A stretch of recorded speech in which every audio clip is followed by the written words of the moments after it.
भगवान शंकर और सभी देवी देवताओं के चरणों में प्रणाम करती हूँ।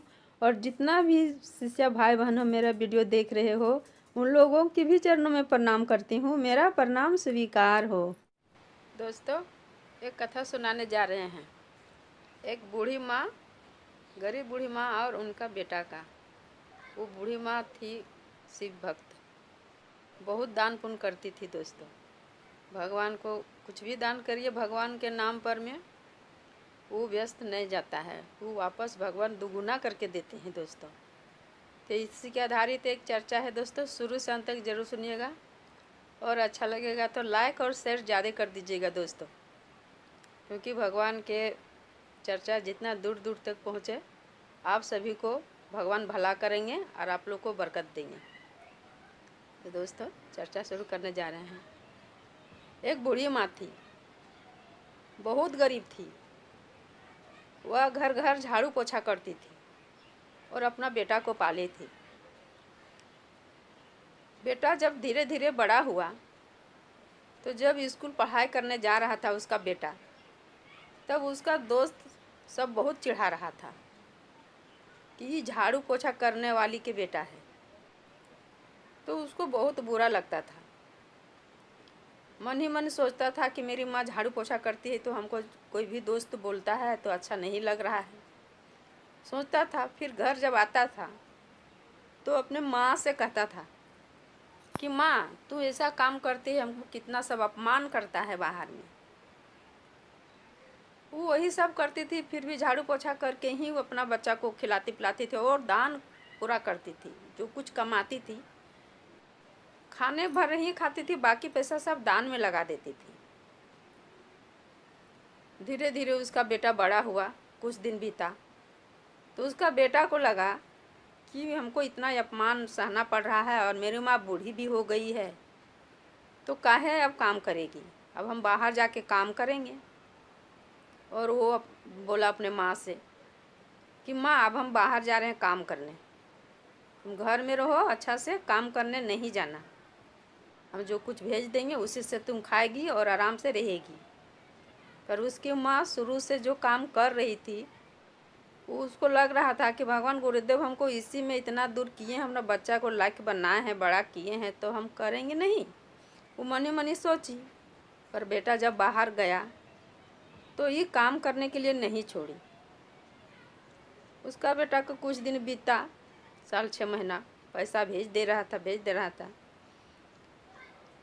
तब जब साल भर हुआ, उसका बेटा जब वापस आने लगे तो स्टेशन में जितना उसका दोस्त था सब वही बात कह के फिर चिढ़ा रहा है। बोल रहा है कि अरे ये तो वही है ना, उसका जो मेरा घर झाड़ू पोछा करती है उसी का बेटा है ना। तो बेचारे को फिर से अपमान लग रहा है कि मेरी माँ अभी भी झाड़ू पोछा कर रही है का, अभी भी हमको वही चीज़ बोल रहा है सब। और उसकी माँ जितना भी पैसा भेज दे रहा था वो पैसा सारा सब दान में ही ख़त्म कर दे रही थी, अपना भी कमाए बेटा का भी कमाए। जब उसका बेटा घर आया तो देखता है कि वही स्थिति में माँ है, ना ही घर बनाई है, ना ही अच्छा से कपड़ा पहनी है, नहीं खा रही है अच्छा से। तो आके पूछता है कि हाँ माँ, तुम अभी भी झाड़ू पोछा कर रही है? तो माँ बोलती हाँ बेटा। तो हम इतना पैसा दिए तो का की कि हम सब पैसा तेरा भगवान को दे दिए हैं। कि हाँ भगवान को दे दी, कहाँ से तेरा भगवान है? बोला हाँ बेटा, हम तेरा पैसा सब भगवान को दे दिए, भगवान एक दिन भला जरूर करेंगे, भरोसा रखो। तो बेटा को गुस्सा लगा कि तू इतना भगवान को दे रही है, भगवान को देते हैं, भगवान को देते हैं, तो बूढ़ी हो गई है, अभी तक कुछ नहीं कर पाई रही है, तो कहाँ है तेरा भगवान? हम जाते हैं तेरा भगवान को खोजने। और वो घर से निकल दिया गुस्सा से। घर से निकल दिया, तब जाके जाते जाते कुछ रास्ता में एक अमरूद का पेड़ मिला। अमरूद का पेड़ कहता है कि बेटा कहाँ जा रहा है?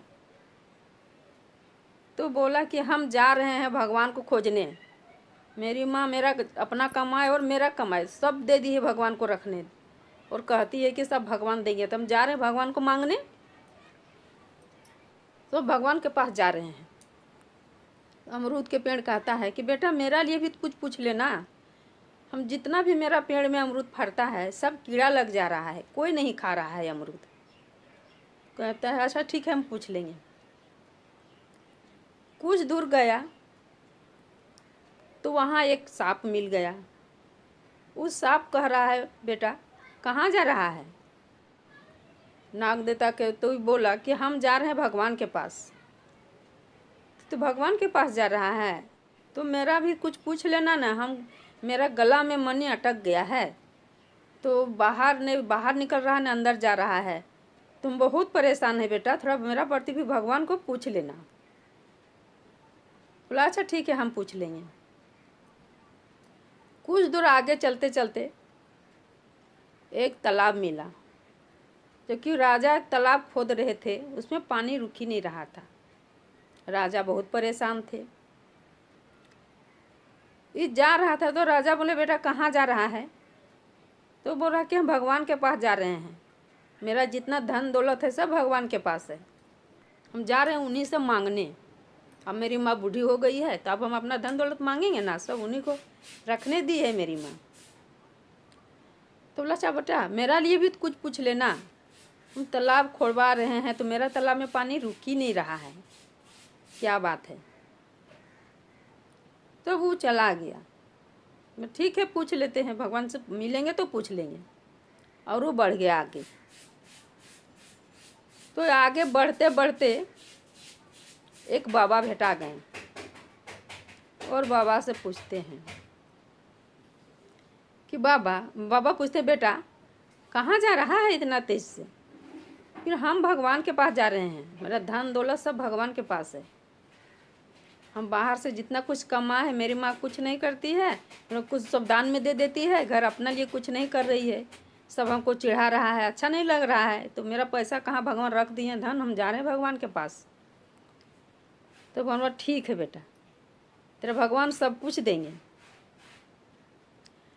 उसके बाद भगवान बोले, वो बाबा जो थे उनका वो अपना बाबा के रूप में थे वहाँ, मतलब बेटा भगवान सब कुछ दे दिए, तुम वापस जाओ, इससे आगे तुम नहीं जा पाएगा, यहीं तक ही तेरा रास्ता था, अब तुम वापस जाओ, सब दे दिए वो वहीं से कि जा तुम अपना घर में देखो, सब वापस दे भगवान दे दिए हैं। तो ठीक है बाबा हम वापस जाएंगे, पर हमको कोई कुछ सवाल पूछा है आपसे। एक राजा थे जो उनका तालाब में पानी नहीं रुक रहा है, और एक अमरूद का पेड़ है जो वो अमरूद में कीड़ा लग जा रहा है, कोई खा ही नहीं रहा है, और एक नाग है जो उसका गला में मनी अटका हुआ है बाबा। तो तीनों को हमको पूछा है कि मेरा लिए भी पूछ के आना। तो बाबा बोले कि ठीक है बेटा, वो राजा को बोल देना जाके कि तेरा तालाब में पानी इसलिए निकल नहीं रहा है कि आज तक आप कभी कन्यादान नहीं किए हैं अपना हाथ से, अगर कन्यादान हो जाएगा तो कोई तालाब में पानी रुक जाएगा। और नाग देवता को भी बोल देना कि मनी किसी को दान कर दीजिए, दे दीजिए, सब कुछ ठीक हो जाएगा। और अमरूद का पेड़ को भी बोल देना कि अमरूद के नीचे घड़ा में बहुत सारा धन रखा हुआ है, जिस दिन वो घड़ा का अमरूद का धन किसी को बांट देगा तो अमरूद में कीड़ा नहीं लगेगा। इतना बाबा बोल दिए और ये सुन के और वापस आने लगे। तो जैसे जैसे वो आए तो राजा भेटाएं। पहले राजा पूछता है कि बेटा मेरा लिए पूछें। बोले हाँ हम पूछ लिए राजा। वो बोले कि जाके बता देना राजा को कि वो कभी कन्यादान किए नहीं हैं, जब वो अपना हाथ से कन्यादान कर लेंगे तो उनका तालाब में पानी रुकने लगेगा।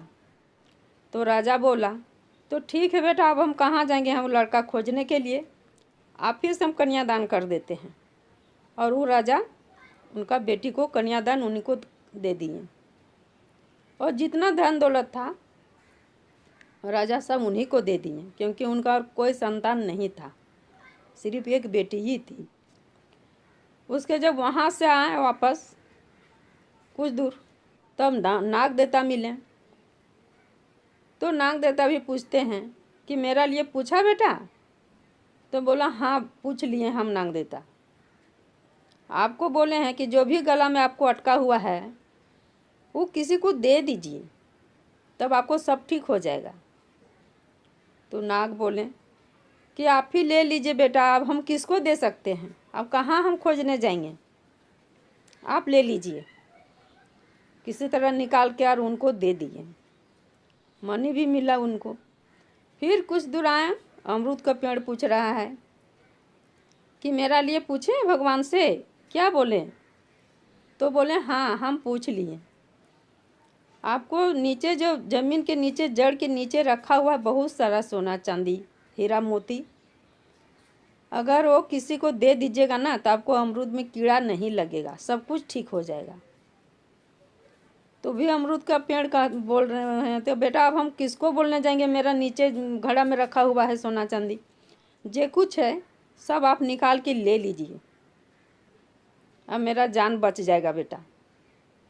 तो वो खोद के जो भी हीरा मोती सोना चांदी निकला वो खोद के ले लिए और सब वापस लेके अपना माँ के घर आ गए।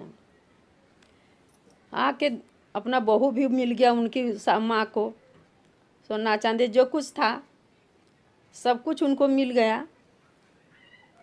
तब बहू भी माँ, उसका माँ अपने घर आई, माँ खुशी हो गई, बहू को अपना परस उरस को घुसाई, धन दौलत जितना भगवान को वो दान पुण्य की थी सब उसका बेटा वापस लेके आ गया। तो दोस्तों, दान पुण्य का धन कभी व्यर्थ नहीं जाता है, भगवान को जितना दान करिए उनका चौगुना दे के भेजते हैं दोस्तों। इसलिए दान पुण्य करना बहुत ज़रूरी है। भगवान को जितना दान करिएगा उतना खुशी परिवार, खुशी ज़िंदगी सबका बीतता है दोस्तों। तो दोस्तों, उम्मीद करते हैं कि ये वाला चर्चा आप लोग को सुन के बहुत अच्छा लगा होगा। लाइक कर दीजिएगा और ज़्यादा से ज़्यादा शेयर कर दीजिएगा और कमेंट में हर हर महादेव जरूर लिखिएगा दोस्तों, और मेरा चैनल को भी सब्सक्राइब कर दीजिएगा। तो सब मिलके बोलिए हर हर महादेव, घर घर महादेव, माता पार्वती की जय।